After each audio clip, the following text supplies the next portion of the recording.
गेल्या सरकारच्या काळात उर्वरित शेतकऱ्यांना जो काही लाभ दिला मी सांगितलं, पीक कर्ज मंजूर करताना सिबिलचा वापर करून कर्जापासून वंचित ठेवण्यात येऊ नये असे आदेश आम्ही दिलेत.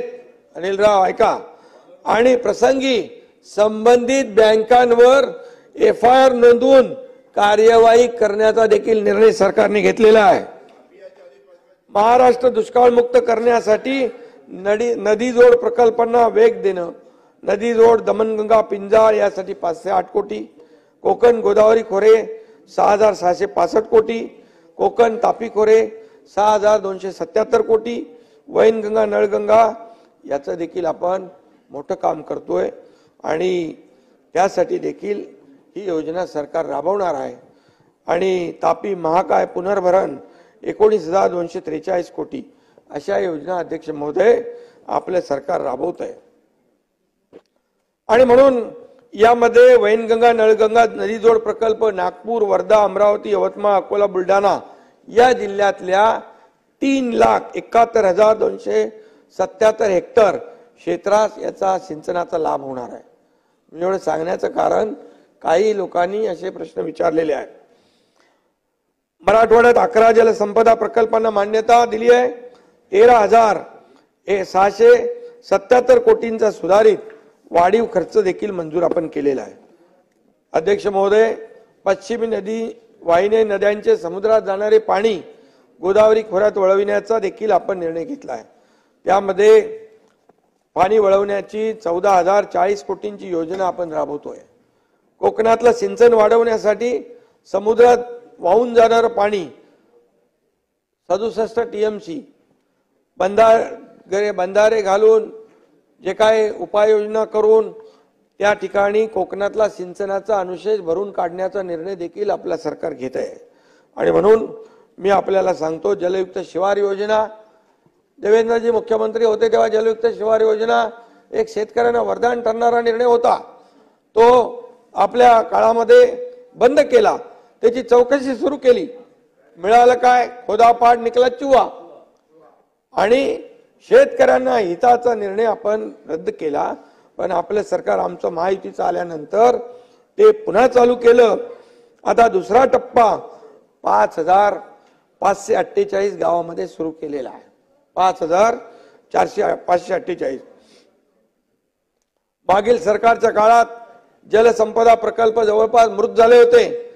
आता इथं अजितदादा आहेत, किती आपण सुप्रमा दिल्या? 3-4 पण नाही दिल्या. आणि आपल्या सरकारमध्ये 121 सुप्रमा दिल्या सिंचनाला, नवीन सिंचन प्रकल्पांना. लाखो हेक्टर जमीन ओलिताखाली येणार आहे. आणि म्हणून या ठिकाणी अवर्चन प्रवण भागासाठी देखील वरदान ठरणारा 50 वर्ष रखडलेला निळवंडे सिंचन प्रकल्प मोदी साहेब स्वतः आले होते. जयंतराव जलसंपदा मंत्री होते ना तुम्ही, तुमच्या काळात काय झालं? का पळाले? खरं ऐका ना जरा, आकडे पण मी बोलतोय, जे आकडे सांगतोय ते पण तपासून घ्या. आणि म्हणून या ठिकाणी या प्रकल्पाच्या माध्यमातून 182 दुष्काळी गावातील 68,878 हेक्टर क्षेत्रावर सिंचन क्षमता निर्माण होणार आहे. जयंतराव ते जाऊन आलेत ना बाहेरून. आता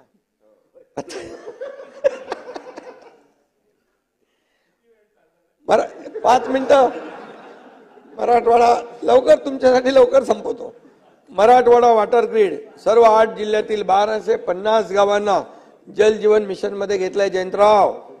आणि 29,000 कोटींच्या कामांना आपण तत्वतः मान्यता दिलेली आहे. आणि केंद्रीय तपास पथकाने देखील त्याची तपासणी केलेली आहे. आणि म्हणून हे जे काही पाणी वाया जाणारं पाणी पुन्हा या ठिकाणी ज्या दुष्काळी भागात वळवण्याचं काम आपले सरकार करेल. राज्याची प्रगती सुरू आहे. आर्थिक स्थिती देखील भक्कम होती आहे. आर्थिक पाहणी अहवाल जो आहे त्याच्यामध्ये विरोधकांनी टीका सुरू केली होती. परंतु दरडोई उत्पन्नात महाराष्ट्र 6व्या स्थानावर गेला अशी टीका केली. परंतु बाबाला माहित आहे महाराष्ट्र गेल्या 8-9 वर्षापासून तिथंच आहे. आणि दुसरी गोष्ट, जयंतराव अर्थमंत्री होते तेव्हा काय होतं, तेव्हा पण तिथेच होतो आपण. कुठे भरतो वरती. अरे मला वाटलं तुम्ही तरी खरं बोलाल, पण तुम्ही पण त्या नव्या मित्राच्या संगतीत राहून गुण नाही बनवायला लागला तुम्हाला. आणि अन्य राज्याची लोकसंख्या कमी असल्याने त्यांचं दरडोई उत्पन्न जास्त दिसतं. पण जयंतराव, दरडोई उत्पन्न मोजण्याचं सूत्र तुम्हाला माहिती आहे, मला सांगण्याची आवश्यकता नाही. जीएसडीपी जी आहे आपली एकूण स्थूल उत्पन्न 40.5 लाख कोटी एवढं आपलं आहे. आणि या देशातलं एकूण उत्पन्नात महाराष्ट्राचा वाटा 14% आहे आणि तामिळनाडूचा किती आहे, 8.7%. त्यामुळे आपण ते तपासून घ्या. आणि त्या बाबतीमध्ये देवेंद्रजींनी आणि अजितदादांनी पण त्या दिवशी खुलासा केलेला आहे. एफडीआय मध्ये महाराष्ट्र पहिल्या नंबरवर आहे आणि महाविकास आघाडीच्या काळात 3ऱ्या नंबरला गेला होता. आणि जसं आपलं सरकार आलं महायुतीचं, पुन्हा पहिल्या नंबरवर आपण आलो एफडीआय मध्ये. आणि उद्योग आणि सेवा क्षेत्रात देखील महाराष्ट्राचा नंबर पहिला आहे. विदेशी पर्यटक देखील महाराष्ट्राला पहिली पसंती देतात. आणि म्हणून जो काही मगाशी म्हटलं मी, तो ग्रॉस स्टेट डोमेस्टिक प्रॉडक्ट जो आहे स्थूल उत्पन्न 40,50,000 आहे. अध्यक्ष महोदय, मी आता ते खोटं नॅरेटिव्हचं परत बोलत नाही. आणि ते एकदा पचलं, आता पुन्हा नाही पचणार. रोज उठून एकच बोंब तुम्ही नेहमी करता, उद्योग पळाले उद्योग पळाले. इथं उद्योग मंत्री आहेत, त्यांनी तुम्ही काहीतरी काढणार आहे ना, ते काढली, श्वेतपत्रिका काढली. तुम्हाला श्वेतपत्रिका पाहिजे होती, ती श्वेतपत्रिका वाचून घ्या. आणि म्हणून कुणाच्या काळात किती उद्योग आले बाबा आणि कुणाच्या काळात किती गुंतवणूक आली हे मी चॅलेंजने सांगतो. किती रोजगार मिळाले हे पण तपासून घ्या. आणि तुम्ही खोटं बोलणार नाही याचा विश्वास आहे मला. आणि म्हणून 2.5 वर्षाच्या काळात उद्योग विषय राज्य मंत्रिमंडळाच्या उपसमितीमध्ये किती बैठका झाल्या हे पण सांगा अगोदर, ते पण सांगा. आणि या बैठका न झाल्याने अगोदरच्या 2.5 वर्षात किती मोठे उद्योग येऊ शकले नाही हे देखील जनतेला कळू द्या. आणि म्हणून दूध का दूध पाणी का पाणी होऊन जाऊ द्या, हे देखील मी या ठिकाणी सांगतो. बल्क ड्रग पार्कच्या बाबतीमध्ये बोले गेले पळाले, तर आपण केंद्रासाठी न थांबता राज्य स्वतः निधीची तरतूद करून तो पार्क करते आहे. आणि यासाठी भूसंपादन वगैरे कारवाई सुरू झालेली आहे.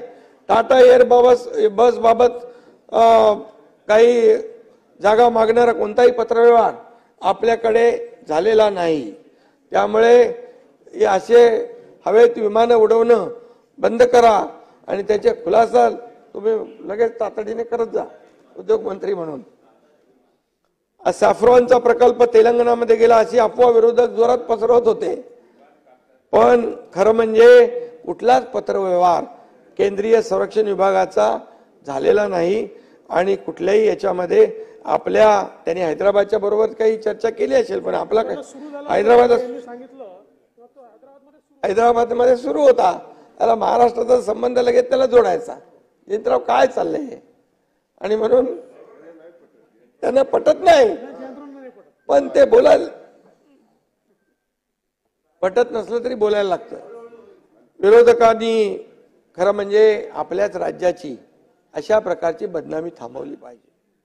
शेवटी आपण सत्ता पक्ष काय विरोधी पक्ष काय हे आपण मिळून सगळं सरकार चालवत असतो, परंतु आपल्याच राज्याची बदनामी करायची हे मात्र मला वाटतं योग्य नाही. आणि म्हणून मी आपल्याला आवाहन करतो, जे खरं आहे ते खरं आहे, चांगलं आहे त्याला चांगलं म्हणा. कुठं सरकार चुकत असेल सूचना करा, बिलकुल आम्ही ऐकायला तयार आहे. आणि म्हणून आपल्या सामूहिक प्रोत्साहन योजनेमुळे 243 मोठे अतिविशाल तसेच उच्च तंत्रज्ञानावर आधारित मोठे उद्योग याची 2,08,000 कोटींची गुंतवणूक होतीये. आणि त्यातून सुमारे 2 लाख रोजगार निर्माण होणार आहेत.